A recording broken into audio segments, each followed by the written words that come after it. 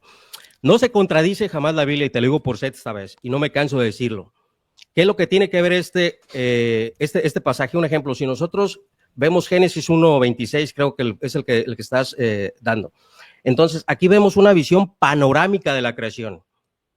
Una visión panorámica, cronológica y general. ¿Cronológica es? El cielo, pero déjame hablar, Santiago. No, te pregunto para entenderte y no sacarte de contexto. ¿Es cronológica? No, ya que acabe, me preguntas. Ok, dale. Cuando acabes te pregunto, dale. Ajá. Entonces vemos el orden, lo que es el cielo, la tierra, los animales y el hombre, ¿sí?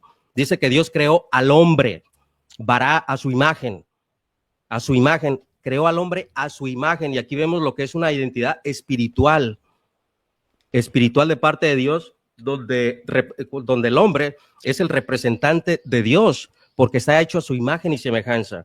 En Génesis capítulo 2, la otra tradición que yo te estoy explicando de parte de los hebreos, sí, no contradice a Génesis 1:26, sino que Génesis capítulo 2 va a detallar lo que se dijo en Génesis capítulo 1 y explica cómo Dios creó al hombre de manera física, al hombre del polvo de la tierra. Y acá en Génesis 1 no dice, si no mal recuerdo, sino es en Génesis 2 donde dice que del polvo de la tierra creó Dios al hombre y sopló en su nariz. Entonces, cuando yo te hablo de orden cronológico, estamos hablando en Génesis 1, cómo Dios crea todas las cosas y le da una identidad al hombre de manera espiritual. Génesis 2, vemos que Dios lo crea al hombre físicamente del polvo de la tierra y le da soplo de vida, y el hombre es un ser viviente. Entonces, aquí hay una conclusión lógica. En Génesis 1:26 se describe la creación del hombre en términos de de propósito, de dignidad y de imagen espiritual.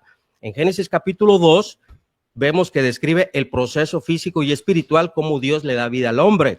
Esas son las dos tradiciones que yo te vengo hablando. O sea, en Génesis 1 no hay una creación física. Que no se contradicen. En Génesis 1 entonces no hay una creación física en Génesis 1. No estoy diciendo que no hay una creación física, Santiago. La creación de parte de Dios del hombre es instantánea. Está bien, es física. Mira, en ambos casos, en Génesis 1 y Génesis 2 es física. Déjame explicártelo, ¿sí? No, porque estás desviando de vuelta el tema. En Génesis 1 y Génesis 2 es física, ¿verdad? Santiago, no levantes muñecos de paja. Yo sé que estás desesperado. No, porque primero decís que es una creación al estilo de identidad espiritual y luego decís que es física. ¿En las dos son físicas? Santiago, pero déjame explicarte. Te pregunto concretamente, ¿en las dos son físicas? No te voy a responder sí o no. Déjame desarrollar una idea. Es que no podés responder, Titán. Las dos son cronológicas. En la Génesis 1 me decís que sí. Génesis 2. ¿Responderte o tú vas a responder por mí? No, es que no estás respondiendo desde hoy. Es que sí estoy respondiendo, pero no te gusta. No. Bueno, hay 4.000 personas que se están dando cuenta que no estás respondiendo, ¿verdad? Se den cuenta y que aplaudan. Por favor, déjenmelo saber. Déjame explicarte. Entonces, Génesis 1:26, te estoy hablando que está hablando del propósito. Hagamos al hombre a nuestra imagen y semejanza. En Génesis capítulo 2, versículo 7, dice que Dios creó al hombre del polvo de la tierra y sopló. Yo no estoy hablando de una creación espiritual y de una creación física y pasaron muchos años y había dos hombres creados. No, estoy hablando Génesis 1:26 cuando Dios dice entre la Trinidad, hagamos al hombre. Y lo hizo. Pero vemos en Génesis 2:7, donde se lleva a cabo esa creación y lo hace de la tierra. Pero en Génesis 1 también se lleva a cabo la creación. No hay contradicción. Pero hermano, en Génesis capítulo 1, verso 27, se lleva a cabo la creación física. ¿Cómo me vas a decir que es en Génesis 2? Por otro lado, no respondiste el planteo. ¿Es cronológica yo a ti o no te puedo... No, es que no estás respondiendo, Titán.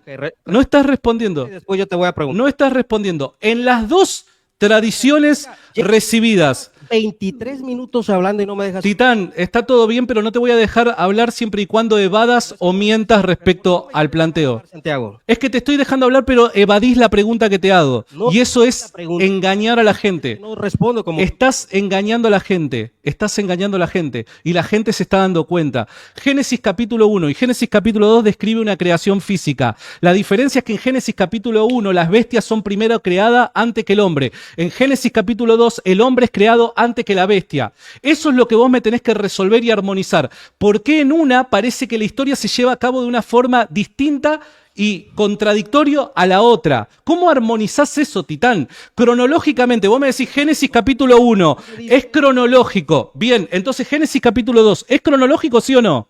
¿Dónde dice Génesis 1:26 que Dios creó al hombre de la tierra? ¿De la tierra? ¿Cómo de la tierra?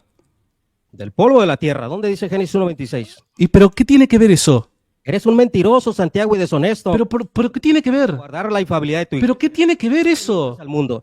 Escucha lo que yo te Vamos a leer el pasaje. Leemos el pasaje. Eres mentiroso. ¿Me permitís leer el pasaje? ¿Me permitís leer el pasaje? No, ¿Podemos ir a la Biblia? Santiago. ¿Me permitís leer la Biblia? No hablamos por tiempos. ¿Me permitís leer la Biblia? 5 minutos para no. No, porque con engañadores, con embaucadores no se le puede dar tiempo sin interrupciones. Mentirosos. No, vos sos el que está mintiendo y la gente sabe que estás mintiendo. Reitero, ¿me permitís leer la Biblia? De tu iglesia. ¿Puedo leer la Biblia? ¿Me dejás leer la Biblia? Y ese es el problema. ¿Me dejás leer la Biblia o también te vas a oponer a que lea la Biblia? Hablar por tiempos de la Bueno, infabilidad de Titán, tu iglesia. te mando un gran abrazo y que Dios te rebendiga. Yo sé que Chau, eres chau. cobarde y tienes miedo, Santiago. Sí, de vos, justamente de vos. Ahí está, se terminaron los superchats. Miren, chicos, el planteo es el siguiente. Presten atención. Porque esta gente lo que hace es busca engañarte, busca mentirte. Porque son embaucadores. Son embaucadores. Fíjate lo siguiente. Al principio del diálogo, él me planteó el problema de la contradicción. Yo lo tengo acá anotado. La contradicción. Dice, los concilios se contradicen. Dice. Él lo que dijo fue, los concilios se contradicen. Entonces, presten atención, porque yo voy a evaluar su lógica, perdón, voy a evaluar el caso a través de su lógica. ¿Está bien? Yo lo que voy a hacer es evaluar su caso a través de su lógico. Pozos haciendo eisegesis. Entonces, él dice, dado que los concilios se contradicen, la Iglesia Católica no es infalible. Dado que los concilios se contradicen, la Iglesia Católica no es infalible. Yo le dije, mira, la verdad es que desconozco el caso puntual, no tengo un conocimiento exhaustivo para ver si realmente hay una contradicción o no la hay, pero bajo ese criterio, vos que sos evangélico y no tenés magisterio, mi pregunta es la siguiente. ¿Cómo resolvés las aparentes contradicciones en la Biblia? Y presenté un caso. El caso, y este es uno de los casos que yo podría presentar. Son varios los casos. Reitero, yo no estoy diciendo que no creo que la Biblia sea palabra de Dios. La Biblia es palabra de Dios, es inspirada, no tiene contradicciones la Biblia. La Biblia no tiene contradicciones. Yo no creo que la Biblia tenga contradicciones porque después se van a ir, acuérdense lo que les digo, se van a ir por el lado, Santiago está poniendo en tela de juicio la Biblia. Yo no estoy poniendo en tela de juicio la Biblia. Yo creo que la Biblia no tiene contradicciones porque es palabra de Dios y la única manera en la que puedo sostener eso es si me hago católico. ¿Se entiende? Esa es la lógica mía. Ahora, si vamos a Génesis capítulo 1, verso 24, presten atención, presten atención. Dice, luego dijo Dios, produzca la tierra seres vivientes según su género, bestias, serpientes, animales según la tierra, de la tierra según su especie. ¿Ven? Acá Dios está creando a las especies, está creando las bestias, está creando los animales. E ya lo hizo, lo llevó a cabo. E hizo Dios animales de la tierra según su género. Eres el Toreto de la apologética Fast and Furious. En el verso 26, fíjense que estamos leyendo el verso 24. En el verso 26 dice, entonces, ¿qué significa? Cuando ocurrió esto, entonces, luego, dijo Dios, hagamos al hombre a nuestra imagen conforme a nuestra semejanza. Por ende, el texto lo que nos está planteando acá es que esto ocurre antes que esto. Vieron que él mismo utilizó la palabra cronológico. Él utiliza la palabra cronológico. Se da ¿cómo es? De manera secuencial, es una secuencia, una cosa antes que la otra. Pero cuando nos vamos a Génesis capítulo 2, dice lo siguiente, en el verso 18, y dijo Jehová, Dios, no es bueno que el hombre esté solo. Acá ya existía el hombre. ¿No ven que en el 15 Jehová toma al hombre y lo pone en el huerto? Acá ya existía el hombre. Y dice, le haré ayuda idónea para él. Jehová Dios formó pues de la tierra toda bestia del campo y toda ave de los cielos le trajo a Adán para que viese.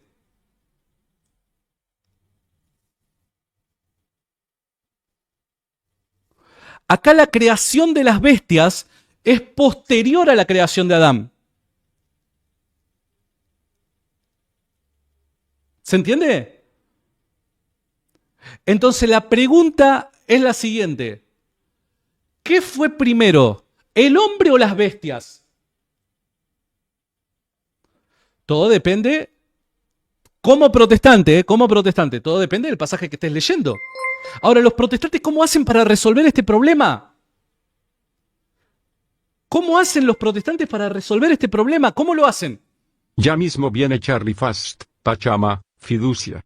Cara llorando de risa. Porque si el criterio de Barragán es que las supuestas contradicciones son caso en contra de la infalibilidad de la Iglesia, las supuestas contradicciones en la Biblia deberían ser un caso en contra de la infalibilidad de la Biblia. A diferencia de Sansón, Santa ahora tiene más fuerza. Entonces, ¿cómo lo resuelven los protestantes? No tienen forma de resolverlo, son solamente opiniones. Son opiniones que no son vinculantes.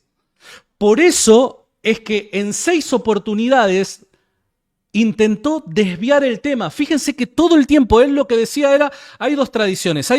Ok, según la teoría de las dos tradiciones, ¿estas dos tradiciones se contradicen entre sí?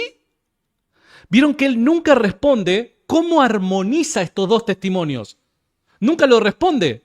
¿Por qué? Porque no lo puede hacer. No lo puede hacer. Santi, lo hiciste reconocer que el hombre es representante de Dios en la tierra, viva el Papa Pedro y sus sucesores. No lo puede hacer. Reitero, yo como católico creo que la Biblia se contradice, no.